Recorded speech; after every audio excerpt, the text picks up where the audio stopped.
गिरीश कधीतरी सुधार राव, कधीतरी सुधार. आताही कट होता होता वाचलाही बघ.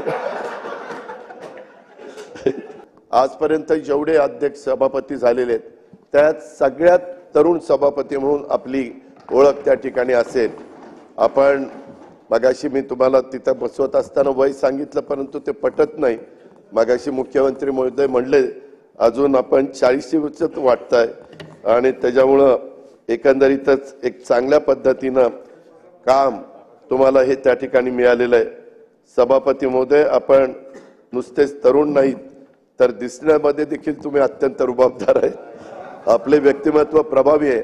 मला आठवत आहे 9 ते 14 आम्ही सगळेजण सत्ताधारी पक्षाचे होतो आणि त्यावेळेस तुम्ही अतिशय शांत येऊन बसायचं. विरोधी पक्षामध्ये होता. बाकीचे तिथली सगळी सभागृह लढवण्याचं काम चालवण्याचं काम देवेंद्रजी आणि बाकीचे सगळेजण करायचे. पण त्याच्यानंतर ज्यावेळेस आपण राज्यमंत्री झाला, राज्यमंत्र्याच्या नंतर ज्यावेळेस तुम्ही कॅबिनेट मंत्री झाला त्यावेळेस तुमचा तो सफारी, तुमचा तो देखणेपणा, तुम्ही असं आतमध्ये यायचा आणि मी समोर बसलेलो असायचं त्यावेळेस आम्ही म्हणायचो काय बदल झालाय. आज शिंदे साहेबांच्या मध्ये खऱ्या अर्थाने बदल झालाय.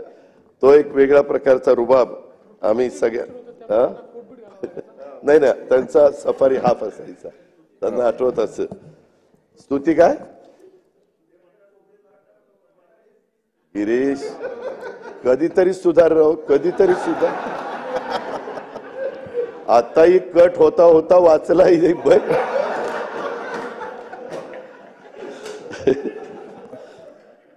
अध्यक्ष सभागृहाला किती लोकांना माहिती आहे मला माहिती नाही परंतु दोन्ही बाजूच्या सन्मानित सदस्यांना सांगायचं आहे की कबड्डी खेळ हा आपल्या सभापती महोदयांचा आवडता आणि एकेकाळी अतिशय कुशलतेने ते स्वतः देखील त्यांनी हा मातीतला खेळ खेळलेला आहे. अतिशय चांगल्या प्रकारे त्यांनी त्यावेळेस मैदानं गाजवलेली आहेत.